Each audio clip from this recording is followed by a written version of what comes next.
People are looking ahead to the return of school, but COVID and its Delta variant are causing concerns, and graduating students might be considering going into business for themselves. We'll have these stories next on Bobcat Report.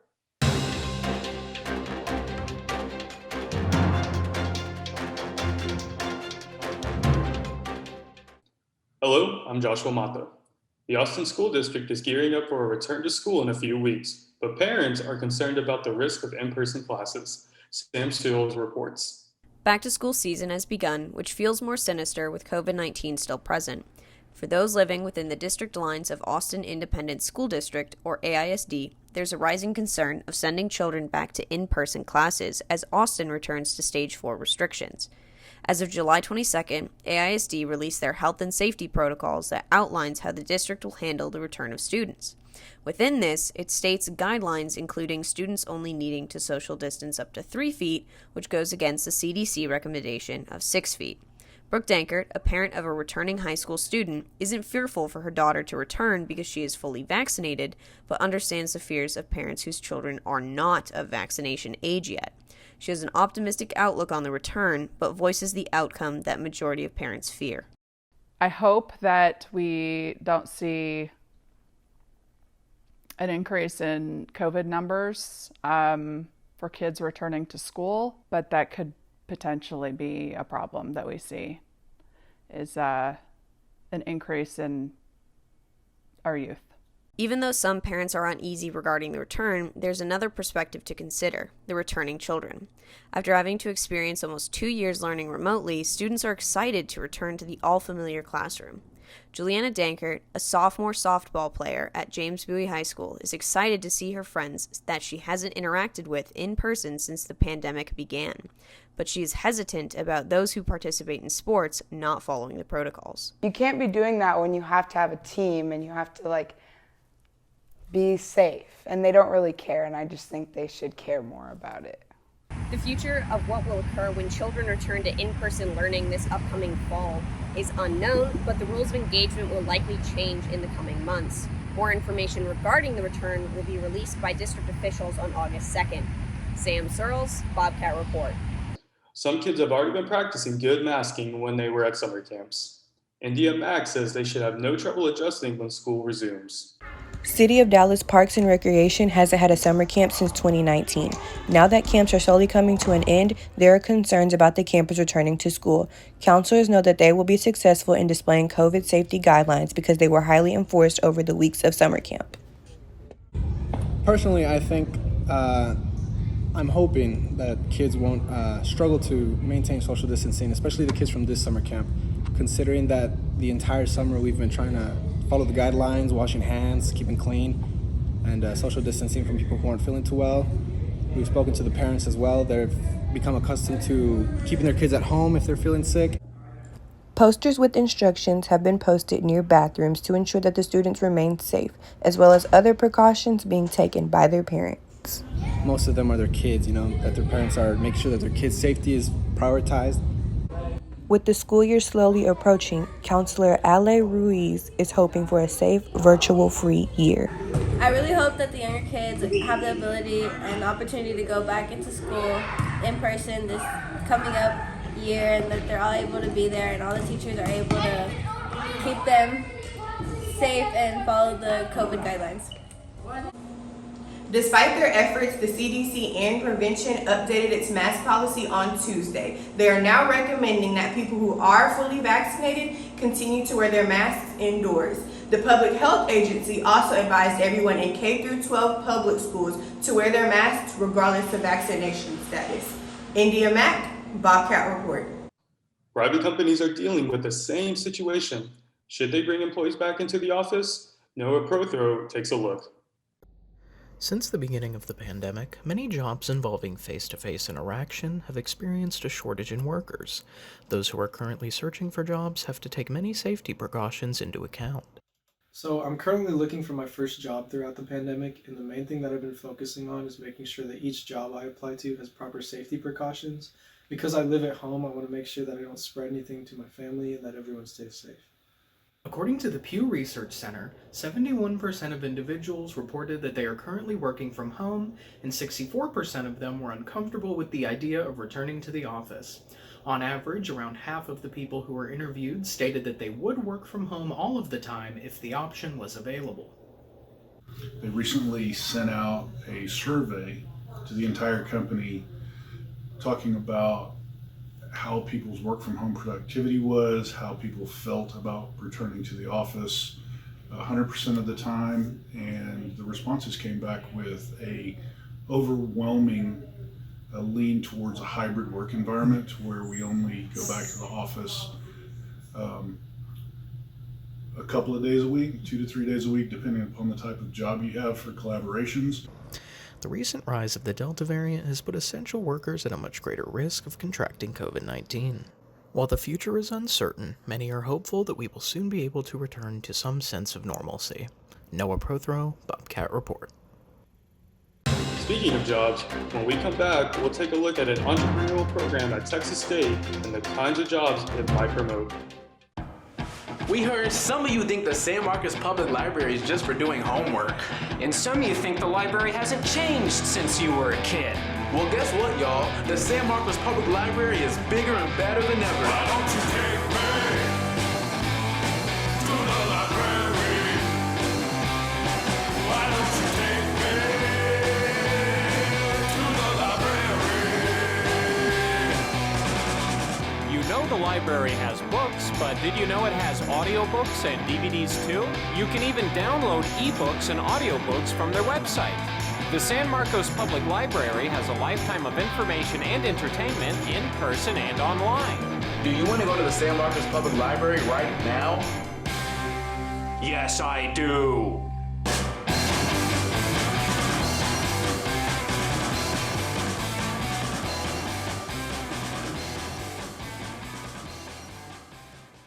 Sometimes just getting a new business started is the toughest part, but Shania Belcher reports on Texas State's business plan development workshop and how it can get you an honor cord to wear at graduation. Support staff members Jason Plancarte and Abby Fry encourage business major and non-business major students who are eligible for graduation to take advantage of the workshop. And the program basically talks about what you need to get in order before you actually start your business. I know there's a lot of Texas State students that have business ideas, but they just don't know where to start. And, this is just a great way to kind of dip your toes in the water before actually jumping in. Abby Fry says that students can gain brand building skills from the workshop. We have our business plan development workshop on Canvas that I would really recommend, especially if you're on a route where you kind of have to create your own pathway or market yourself, whether it be to like casting agents or you're pitching in a boardroom, anything like that. I think this can help you really acquire some skills to build yourself as a brand. The workshop on Canvas contains about 7 modules and are self-paced. Summer graduates are to complete the survey after the workshop in order to receive the cord before graduation. In order to qualify for the honor cord, all you need to do is, complete the workshop and then just complete the post survey. And from there, just send us a quick email. If you really want the honor cord, just try to get it before that graduation day, a couple of days at least. For more information, visit entrepreneur.txstate.edu.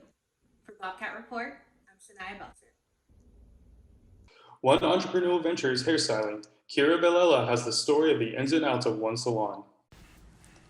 Just like most people, Bianca Mabbitt and Bridget Sherman were unsure of what to do for their careers, but with an eye for creativity and determination, they have become successful hairstylists. According to Bianca, being a hairstylist means more than just making pretty hair. When people come and get their hair done, it's more than just like an aesthetic on the outside. It's more like an internal and like a whole entire confidence boost throughout their whole day. With hair as their canvas, Bianca and Bridget are another form of artist, but just like many artists, they also struggle with roadblocks. Bridget and Bianca share their experiences being in the beauty industry. I think the biggest thing is people don't take us serious, and they think our job is easy, that's why they try to do it at home, and then we have to fix it. but people underestimate all the hard work we do. You have to know your confidence level. Whenever you first start, you tend to get a little nervous and not realize like how good you really can be or could be. And I think that whenever you get in your own head, you start kind of contradicting like your talent level. From grade school, most people were taught to believe that success can only be achieved through jobs like being a doctor, lawyer, or teacher. In reality, there are plenty of other jobs out there that are necessary for society to function. Bridget suggests doing a research to find what piques your interest and see if you're able to shadow in that field. You'll never know what you'll find. Now with technology, I'd say, honestly, YouTube a lot of things.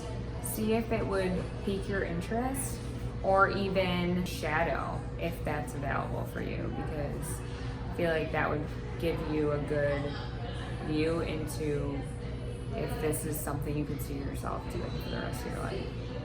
Let's face it, college isn't for everybody, and the idea that everyone has to go to college to be successful is a very dated perception and one that needs to change fast. Kyra Villela, Bobcat Report. There's really no limit to the kinds of businesses one can start. A Texas State student is making some money by cooking healthy food and selling it to students. Lonnie Turner recently started her own cooking business to provide home-cooked meals for students at Texas State University. Lonnie says many students go without home-cooked meals all semester and believes her business can put a stop to that. Idea for Lonnie's Meals, I made sure to keep in mind having a nice home-cooked meal for myself, and of course it's still being cost efficient. Everything that I purchase when I do cook, you can buy it at H-E-B, Walmart, Target, and they have it pretty cheap depending on what type of brands you do purchase. Moving away to college, it kind of does take a toll on you. You miss home a lot. So I made sure that every time I cooked for myself and other people that they find a piece of home in each meal that I did make. Many students here at Texas State University resort to eating fast food, but senior Joshua Branch says Lonnie's Meals have given him a healthier and cheaper option. Honestly, Lonnie's Meals has been a great help because while you're in a college town, getting food can be pretty expensive solely because you're out and about all the time, so it's not easy to really cook meals that often. Lonnie's Meals are helping students all around Texas State University. Students now have an option to eat healthier meals only with the best ingredients. For Bobcat Report, I'm Kennedy Sutton. After the break, some other simple businesses that have a ready-made clientele. Hey world, I have a quick message. It's about safe driving. All right, let's go. Anytime you're driving, have the seatbelt buckled tight. Both hands on the wheel and your phone out of sight. When not in your hand trying to text somebody back. Because if you do, your car might get smacked. The moral of the story, just put your phone down. The people on the road will stay safe and sound. Put your phone down, put your phone down. People on the road will stay safe and sound. Yeah.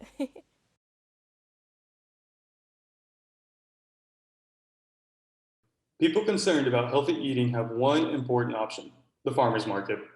Aaron's Melcher says it's not just about selling fruits and veggies, it can also fill an important societal niche. In the last 5 years, Gateway Farmers Market in Northwest Austin has been making efforts to keep their local food producers and businesses very busy. As a second-generation farmer, James Dennison III, who owns D3 Farms, strongly believes in transparency when it comes to growing their produce. I offer fruits and vegetables, but I specialize in tomatoes. I specialize in tomatoes and I specialize in watermelons. Farmers markets have long served as a way to increase food access in some communities, support small farmers and local businesses, and help bolster a strong, locally empowering economy. 90% of our planting is done by me and my wife, Tanya. Our kids actually used to help, but our kids are starting to get older and they're growing up and they're going off and doing different things. But one of the things that I think that truly separates us from your average farmer is we believe in transparency. We want people to understand and know how we grow their food. By providing a cost-effective retail sales opportunity for local food producers, farmers markets help make this type of hard work profitable. They also allow for delicious ingredients and options for local foodies and chefs like Adam Wisniewski, offering confidence in the kitchen with his new recipes. Each weekend I can be here, I come up with recipes that will help show off the different vendors. So today we've got vegetables from D3, and I made a pico de gallo to go along with the tortillas from our friends at Jenny's Creative Creations. Chef Adam demonstrates how the products from these farmers markets go directly from the growers into the hands of an artisan chef and ultimately into the hands of the consumer. we see the direct link from farm to fork. My job is to send people scurrying over to the vendors and say, I just had your stuff, give me some of the good stuff. Despite the COVID-19 pandemic, local farmers and vendors are still making efforts to provide produce, food, and healthy alternatives to the community. Aaron Melcher, Bobcat reports. Students looking for a cheap way to build up their wardrobes have lots of choices these days. One of them is the thrift shop, as Chris Santiago reports. Located on the strip of North LBJ Drive between Splash Co-working and Ria's Ice Cream Shop, this local thrift shop named Vagabond has many vintage items that attract college students here at Texas State. The store appeals to many young people because of its affordable prices and its up-to-date trends, with most items ranging between $20 to $30. Man, honestly, a bunch of my stuff is averaging just like 20 bucks a t-shirt, 30 bucks for jeans. There's always pricier stuff, but sometimes I might not even put it out here. I might put a few gems on the wall, but I try to keep everything in kind of an approachable price for a college town, you know? Trends come and go, but making sure to keep up with what college students wear and the different clothing they like can go back decades. What I focus on is what were their parents wearing when they were born or right before they were born. That's just like a general, I can go like 20 years. That's, for me, it's like I can go by that and have for the past at least 20 years. So I just they look at what their parents were wearing and that's what they want to wear. Customers continue to return to Vagabond not only for the items, but the great experience they receive from the owner. I keep coming back because I like the environment. I really like the owner. He's super nice every time I come in. I actually came in one time wearing a t-shirt that I had bought from here, and he noticed it, and I thought that was pretty cool that he noticed something that I was wearing that I actually got from the store. But yeah, I just really like how he runs his business. I like the kind of pieces that he picks up. Vagabond is a local vintage thrift store that specializes on vintage clothing that stays on trend with students in this area. Chris Santiago, Bobcat Report. That's our news for today and for our summer session. I'm Joshua Mata, and we'll return in the fall, and we hope that you'll join us then.